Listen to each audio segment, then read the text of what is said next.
ಅಭಿ ಈಗ ಬರಾಕ್ರಿ ರಿಕ್ಷಾ ಅವ್ರ ಒಬ್ಬರು ಬರತ್ರಿ, ಇವ್ರ ಕಾರ್ ತಗೊಂಡ್ ಬರಾಕಿತ್ರಿ ಕಳೆ ಬೈರದಿಂದ ಶ್ರೀನಿವಾಸ್ ಲಾಜ್ಗೆ ಇರ್ತಾರ್ರಿ ಅವ್ರ ಪ್ಯಾಸೆಂಜರ್ ಅನ್ಕಾಸ್ ಬಂದಾರ ಅವ್ರ ಸಬ್ ರಿಕ್ಷಾಗ ಟಚ್ ಆತ್ರಿ. ಟಚ್ ಆತಂದ್ರೆ ಕಾರ್ ಅವ್ರು ನಿಂತಿರಲ್ಲ, ಸ್ವಲ್ಪ ಆಗೈತ ಅನ್ಕಾಸ್ ಹಿಂಗ ಬಂದ್ಬಿಟ್ಟಾರು. ಎಲ್ಲಾರು ಮಂದಿ ಅಲ್ಲಿ ಹೇಳ್ತಾರಿದೆ ಏನಪ್ಪಾ ಐತಿ ಏನ್ ಮಾತಾಡ್ಬೇಕಂತ ಕೆಲಸಿಲ್ಲ, ಜೋರ್ ದಾದಾಗಿರಿ ಮಾಡ್ಕೊಂಡ್ ಕೆಲ್ಸ ಮ್ಯಾಲ್ ಬಂದ್ ಕೆಲ್ಸ ಒಂದ್ ಬಡಿ ಬಿಟ್ರಿ ಅವಂಗ. ಬಡಿದಂದ್ರೆ ಅವ್ನ್ ಸ್ವಲ್ಪ ಚಕ್ಕರ್ ಬಂದ್ ಕೆಲ್ಸ ಮ್ಯಾಲ್ ಬಂತಂದ್ರೆ ಇಲ್ಲೇ ಡೆಡ್ ಇದು ಆನ್ ಸ್ಪಾಟ್ ಒಂದು ಡೆಡ್ ಆಗ್ಬಿತ್ರಿ. ಅದು ಹಂಗಾಗೈತ ಅದ ಹೊಡೆದಿತ್ ಆಗೈತೆ ಅನ್ ಏನ್ ಗೊತ್ತಿಲ್ಲ, ಏನ್ ಆಟ ಹೊಡೆದಾರ ಅಂತ ಕೆಲ್ಸ ಅದ್ರ ಪ್ರೂಫ್ ಇದೆ. ಈಗ ಬಾಳ ಜನ ಬಂದ್ ಕೆಲ್ಸ ಒಬ್ಬ ಬಡ್ದಾನ್ರಿ, ಒಂದ ಹೊಡ್ದಾನ್ರಿ, ಬಾಳ ಸ್ಟ್ರಾಂಗ್ ಬಂದಾನ್ರಿ ಅವ್ರ. ಬಂದ್ ಕೆಲ್ಸ ಬಂದ್ ಕೆಲ್ಸ ಹೊಡ್ ಬಿಡ್ತಾನ್ರಿ. ಆಮೇಲೆ ಇಲ್ಲಿ ಅವರು ಹೋಟೆಲ್ ಅವರು ಫೋನ್ ಮಾಡಿ ಕ್ಯಾಸು ಮಾರ್ಕೆಟ್ ಪೊಸಿಷನ್ಗೆ ತಾಬಡ್ತಾವ ಇನ್ಫಾರ್ಮೇಶನ್ ಮಾಡೋದು, ಪೊಲೀಸ್ ಬಂದ್ ಕ್ಯಾಸು ಆರೋಪಿಗೆ ತಗೊಂಡ್ ಹೋಗಿ ಬಿಟ್ಟಾರ ಅವ್ರ ಪೊಲೀಸ್ ಸ್ಟೇಷನ್ಗೆ. ಯಾವ್ರೆ ಇಲ್ಲ ಇಲ್ಲೇ ಅವ್ರ ಗೋವಾಕ್ಕೆ ಯಾವ ಪ್ಯಾಸೆಂಜರ್ ಐತ್ರಿ ಅವ್ರ ಯಾವ ಅನ್ಕ ನನ್ ಗೊತ್ತಿಲ್ಲ. ಅದ ನನ್ಗೆ ಏನ್ ಎಷ್ಟ್ ದಿವಸ ಆತನ್ ಕೇಸಿಲ್ಲ, ನಾನ್ ನೋಡಿನ ಅಷ್ಟೇ ಹೇಳ್ತೇನಿದೆ. ಇಲ್ಲಿ ಬಂದ್ಕ ಜಗಳ ಏನ್ ನಡೆದಿದೆ ಅಂತಂದ್ರೆ ಅವ್ರು ಎಲ್ಲಾರು ಇದು ಇದು ಅನ್ಕೆಸ್ ಹೇಳ್ತಾರಿದೆ. ತಪ್ಪ ಐತ್ರಿ, ಅವ್ರು ಹೊಡೆದು ತಪ್ಪ ಐತ್ರಿ. ರಿಕ್ಷಾ ಜಾಸ್ತಿ ಆಗ್ಬಿಟ್ಟೈತ್ರಿ. ಇದು 1200 ಪರ್ಮಿಟ್ ಇನ್ಫಾರ್ಮೇಶನ್ ಹೇಳತ್ತೇನ್ರಿ ನಾ. 1200 ಪರ್ಮಿಟ್ ಇದೆ, 5000 ರೂಪಾಯಿ 5000 ರಿಕ್ಷಾ ನಡೀತೈತ್ರಿ. ಮಂದಿಗೆ ಹೋಗಾಕ್ ಜಾಗ ಇಲ್ರಿ. ಯಾವಾಗಂದ್ರೆ ಮಾತಾಡಕ್ ಹೋತಂದ್ರಿ ಎಲ್ಲಾರು ಅನ್ಕೇಸ್ರಿ ಪಳಬಾಕ್ ಬರ್ತಾರ್ರಿ. ಬಾಯಕ್ ಬಂತಂದ್ರ ಬೈ ಬಿಡ್ತಾರ್ರಿ. ಯಾವ್ದಂತ ಏನಿದೆ ಸ್ಟ್ರಾಂಗ್ ಅದೇ ಮುದುಕದಾನು ಏನಪ್ಪಾ ಹೆಂಗ್ ಸಮಸ್ಯೆ ಹೆಂಗ್ ಮಾಡ್ಬೇಕಂತ ಯಾವ ತಿಳಂಗಿಲ್ಲ. ಪ್ರೆಷರ್ದಾಗ ಬಂದ್ ಬಿಡ್ಕ್ಯಾಸ ಹೊಡಿ ಬಿಡ್ತಾರ್ರಿ. ಇಲ್ಲ ಒಬ್ಬ ಐತ್ರಿ, ಒಬ್ಬ ಬಂದ್ ಕೆಲ್ಸ ಹೊಡ್ದಾನ್ರಿ. ಅವ ಕೈಯಾಗ ಏನ್ ಹೇಳ್ರಿ ಹೊಡ್ ಬಿಡ್ತಾನ್ರಿ. ಅವ ಕೈಲಿ ಹೊಡ್ದಾನ್ರಿ, ಅಷ್ಟ್ ಫಾಸ್ಟ್ ಹೊಡ್ದಾನ್ರಿ. ಅವ್ರ ಏನ್ ಬೇಜಾರ ಹಾಕ್ಯಾಸ್ರಿ, ಯಾಕಪ್ಪ ನನ್ ಹೊಡ್ದಾರನ್ಕ ಬೇಜಾರನ್ಕ ಮ್ಯಾಲ್ ಬಂದ್ ಕ್ಯಾಸು ಅಲ್ಲಿ ಬಂದ್ ಕ್ಯಾಸು ಅದು ಅವ್ನ ಸ್ಪಾಟ್ ಒಂದು ಡೆಡ್ ಆಗ್ಬಿಟ್ಟೈತ್ರಿ. ಅದು ನಾನು ಆರಿಫ್ ಅನ್ ಕ್ಯಾಸ್ರಿ. ನನ್ಗೆ ರಿಕ್ವೆಸ್ಟ್ RTO ಸಾಹೇಬ್ರಿಗೆ ಎಲ್ಲರಿಗೆ ಈ ರೀಚೆಕಿಂಗ್ ರಿಕ್ಷಾ ಆಗ್ಲಿ ಟೂ ವೀಲರ್ ಆಗ್ಲಿ ಯಾವ್ದೇ ಗಾಡಿ ಇರ್ಲಿ ರೀಚೆಕಿಂಗ್ ಆಗ್ಬೇಕು. ಎಷ್ಟು ಪರ್ಮಿಟ್ ಇದೆ ಹ್ಯಾಂಗ್ ಪರ್ಮಿಟ್ ಇದೆ ಅಷ್ಟೇ ಬೆಳಗಾಂ ಶಹರ್ನಲ್ಲಿ ನಾವು ಇಲ್ಲಿ ಅಷ್ಟೇ ರಿಕ್ಷಾ ನಡೆಸಬೇಕು. ಅವರು ನಾವು ದಯ ಅನ್ಕೇಸ್ RTO ಸಾಹೇಬ್ರವ್ರಿಗೆ DC ಸಾಹೇಬ್ರಿಗೆ ಹೇಳ್ಬಿಡ್ತೇನೆ.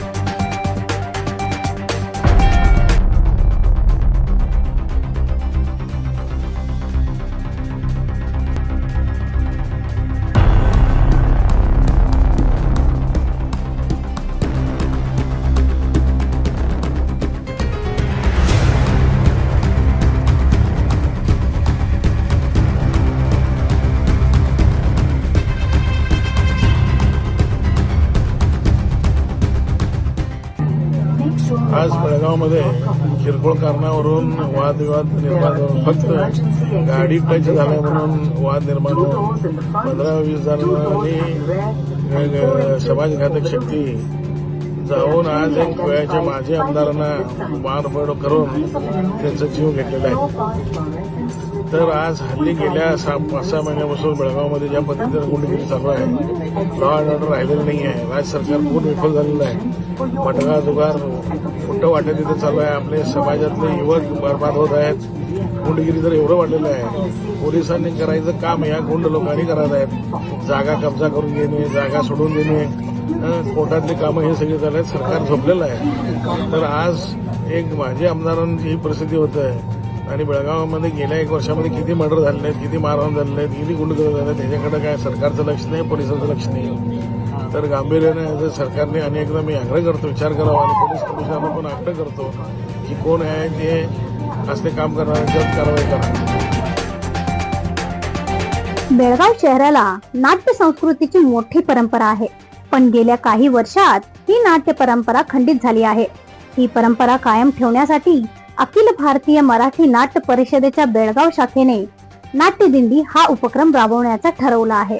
या उपक्रमाच्या माध्यमातून वर्षभरात नाट्यविषयक कार्यक्रम करणार असल्याची माहिती बेळगाव शाखेच्या अध्यक्षा वीणा लोकूर यांनी पत्रकार परिषदेत दिली. नमस्कार. अखिल भारतीय मराठी नाट्य परिषद बेळगाव शाखेच्या वतीने बेळगावच्या नाट्य रसिकांसाठी एक अत्यंत उपयोगी आणि रसिक प्रेक्षकांचं मनोरंजन करण्याच्या उद्देशाने आम्ही एक योजना आखलेली आहे. त्या योजनेची साधारण कल्पना अशी आहे की वर्षभरासाठी आम्ही एक ठराविक रक्कम आपल्याकडनं घेऊ आणि त्या रकमेच्या म्हणजे त्या रकमेच्या बाबत आम्ही आपल्याला एकूण 6 नाटकं, म्हणजे त्याच्यातली 4 व्यावसायिक नाटकं असतील, 1 प्रायोगिक नाटक असेल आणि 1 संगीत नाटक असेल किंवा नाटकाशी संदर्भातला एखादा कार्यक्रम असेल, असं आपल्याला असं त्या रकमेमध्ये आपल्याला देण्याचा नाट्य परिषदेचा मानस आहे. आणि ह्या योजनेसाठी आपल्याला रितसर पास दिला जाईल. ही पूर्ण योजना जी 6 नाटकं आपल्याला दाखवली जातील, ही कन्नड भवन, शेख होमिओपॅथिकच्या समोरचं जे कन्नड भवन आहे तिथे संध्याकाळी 6 वाजता दाखवली जातील. याच्यासाठी एक व्हॉट्सअप ग्रुप केला जाईल. त्या 300च्या 300 लोकांनी तो व्हॉट्सअप ग्रुपमध्ये राहायचं आहे. म्हणजे वेळोवेळी कुठलं नाटक केव्हा येणार आहे, त्याचे कलाकार कोण आहेत, हे सगळं आपल्याला त्या ग्रुपद्वारे कळत जाईल. त्याच्या व्यतिरिक्त आपण त्याची वेगळी जाहिरात अशी करणार नाही आहोत. पूर्ण थिएटर हे फक्त आपण एकत्र 300 लोक जे येणार आहोत त्यांच्यासाठीच ते असणार आहे थिएटर. त्यामुळे अशा प्रकारची चांगली नावाजलेली 4 व्यावसायिक नाटकं आणि 1 प्रायोगिक नाटक आणि 1 कार्यक्रम असा आपल्याला बघायला मिळणार आहे. तर ह्याचं उद्घाटन 16 तारखेला म्हणजे रविवारी 16 तारखेला संध्याकाळी 5 वाजता वरेरकर नाट्यसंघ टिळकवाडी येथे आहे. तर त्या दिवशी, उद्घाटनाच्या दिवशी जे कोणी त्या म्हणजे 16 तारखेला आणि 17 तारखेला जे कोणी आपली सीट, आपला प्रवेश निश्चित करतील त्यांना 5% डिस्काउंट देण्यात येईल. त्यामुळे लवकर या आणि या योजनेचा लाभ घ्या आणि सुंदर सुंदर व्यावसायिक नाटकं आणि प्रायोगिक नाटकांचा मनमुराद आनंद लुटा. नाट्यकर्मी प्राध्यापक संध्या देशपांडे, पुष्कर ओगले, गीता कित्तूर या पत्रकार परिषदेला उपस्थित होत्या. नाट्यदिंडी उपक्रमाद्वारे अखिल भारतीय मराठी नाट्य परिषद बेळगाव शाखेच्या वतीने वार्षिक देणगी भरून नाट्यप्रेमींनासह नाटक पाहायला मिळणार आहे. सदर योजना एप्रिल 2025 ते मार्च 2026 या कालावधीसाठी योजनेचे पैसे भरलेल्या सभासदांपुरतेच मर्यादित असणार आहे. या योजनेअंतर्गत 4 नावाजलेली व्यावसायिक नाटके आणि 2 प्रायोगिक नाटके किंवा एखादा नावाजलेला रंगपंचमीय कार्यक्रम असे एकूण 6 कार्यक्रम दाखवण्यात येतील. केवळ त्या वर्षासाठी परिषदेकडे भरलेल्या देणगीप्रमाणे आपल्याला पास मिळेल. 2 महिन्यातून एकदा सादर होणाऱ्या नाटकाची माहिती सादरीकरणाच्या 10 ते 15 दिवस आधी दिली जाणार आहे. साधारण 2 महिन्याच्या कालावधीत 1 नाटक आणण्यात येणार आहे. या योजनेचा शुभारंभ रविवारी दिनांक 16 फेब्रुवारी 2025 रोजी वरेरकर नाट्यसंघ टिळकवाडी येथे संध्याकाळी ठीक 5 वाजता होणार आहे. आगसगी गावात 1,70,00,000चा विकास कामांचा शुभारंभ करण्यात आला.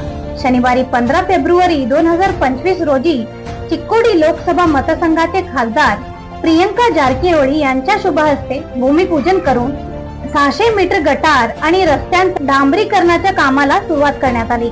या प्रसंगी आगसगी ग्रामपंचायतीच्या वतीने खासदार प्रियंका जारकिहोळी यांचा पुष्पगुच्छ आणि शाल घालून सन्मान करण्यात आला. कारण निवडणुकीनंतर त्यांचा हा पहिला दौरा होता. यावेळी मनोगत व्यक्त करताना प्रियंका जारकिहोळी म्हणाल्या, बेळगाव जिल्ह्याच्या पालकमंत्री सतीश जारकिहोळी यांनी या भागाचा विकास केला आहे. त्याचप्रमाणे मीही केंद्रीय अनुदानातून शक्य तेवढा सुविधा उपलब्ध करून देईन आणि या भागाचा नंदनवन करेन. ಕೆಲಸಗಳು ಅವರಿಂದ ಆಗಲಿ ಅಂತ ಹೇಳಿ ನಾವು ನೀವೆಲ್ಲರೂ ಆಶಿಸೋಣ. ಜೋರಾದ ಚಪ್ಪಾಳೆ. ಓಂ ಶ್ರೀ ವನಸ್ಪತಿ ಸೋಪೇತಿ ವಂದನಾನಿ ಪುನಾನಾನಾ ಭಕ್ಷ ಗುರುವರ್ತಿತ. ಮೂತ್ರಾಮಟ್ಟಿಯಲ್ಲಿ 3,75,00,000 ವೆಚ್ಚದ ಕಾಮಗಾರಿಯನ್ನು ಚಾಲನೆ ಕೊಟ್ಟು ಬಂದ್ವಿ. ಅದಾದ ನಂತರ ಇಲ್ಲಿ ಈ ರೋಡಿನ ಕಾಮಗಾರಿ 1,05,75,00,000 ಹಾಗೂ 1.5 ಕಿಲೋಮೀಟರ್ ಏನು ರೋಡ್ ಕಾಮಗಾರಿ ಚಾಲನೆ ಕೊಟ್ಟಿದ್ದೀವಿ. ನಮಗೋಸ್ಕರ ತಮ್ಗೆ ಅನುಕೂಲ ಆಗ್ಬೇಕಂತ ತಮ್ಮ ದಿನನಿತ್ಯ ಏನು ಶಾಲೆಗೆ ಹೋಗೋರು ಇರ್ತಾರೆ, ಮಕ್ಕಳು ಆಫೀಸ್ಗೆ ಹೋಗೋರು ಇರ್ತಾರೆ ಈ ಕಡೆ ಬೆಳಗಾವಿ ನಗರಕ್ಕೆ, ಹಾಗೆಯೇ ನಿಮ್ಮ ಡೇ ಟು ಡೇ ಏನು ಕಾರ್ಯಗಳಿರ್ತಾರೆ ಅದು ತಮಗೆ ಬಹಳ ಅನುಕೂಲ ಮಾಡಲಿಕ್ಕೆ ತಂದೆಯವರು ಯಾವತ್ತೂ ಅಭಿವೃದ್ಧಿ ಕಾಮಗಾರಿಗೆ ಬಹಳ ಮತ್ತನ್ನ ಕೊಡ್ತಾ ಬಂದಿದ್ದಾರೆ. ನಾವು ತಂದೆಯವರ ಕ್ಷೇತ್ರದಲ್ಲಿ ಯಾವ ಕೆಲಸ ಹುಡುಕಕ್ಕೆ ಹೋದ್ರೆ ಕೆಲಸನೇ ಸಿಗಲ್ಲ ಅಂತ PWD ಅವ್ರು ಹೇಳ್ತಾ ಇದ್ರು. ಯಾಕಂದ್ರೆ ಅಷ್ಟು ಡೆವಲಪ್ಮೆಂಟ್ ಅಭಿವೃದ್ಧಿ ಕಾಮಗಾರಿಯನ್ನು ತಂದೆಯವ್ರು ಮಾಡಿಬಿಟ್ಟಿದ್ದಾರೆ ಈಗಾಗಲೇ. ಸೊ ಅದಕ್ಕಾಗಿ ತಾವೆಲ್ಲರೂ ಇದನ್ನ ಗಮನಿಸಿ ಇಷ್ಟೆಲ್ಲ ಅಭಿವೃದ್ಧಿ ಮಾಡ್ತಾ ಇದ್ದಾರೆ. ತಾವು ಕೂಡ ನಮ್ಗೆ ಪ್ರೋತ್ಸಾಹ ಮಾಡ್ಬೇಕು ಅಂತ ನಾನು ಕೇಳ್ಕೊತೀನಿ. ಹಾಗೇನೆ ಈಗ ತಾನೇ ಮಲಗೋಡ ಹೇಳ್ತಾ ಇದ್ರು, ಕನ್ನಡ ಹಾಗೂ ಮರಾಠಿ ಈ ಕಡೆ ಭಾಗದ ಶಾಲೆಗಳಿಗೆ ತಂದೆಯವರು ಸಾಕಷ್ಟು ತಮ್ಮ ಅನುದಾನದಲ್ಲಿ ಹಾಗೂ ಮಂತ್ರಿ ಆದ್ಮೇಲೆ ಕೂಡ या कार्यक्रमाला ग्रामपंचायत अध्यक्ष, उपाध्यक्ष, माजी जिल्हा पंचायत उपाध्यक्ष अरुण कटांबळे, मंत्री सतीश जारकीहोळी यांचे आप्त सहायक आणि केपीसीसी सदस्य मालगौडा पाटील तसेच मराठी व कन्नड शाळांचे शाळा सुधारक कमिटीचे अध्यक्ष व उपाध्यक्ष उपस्थित होते.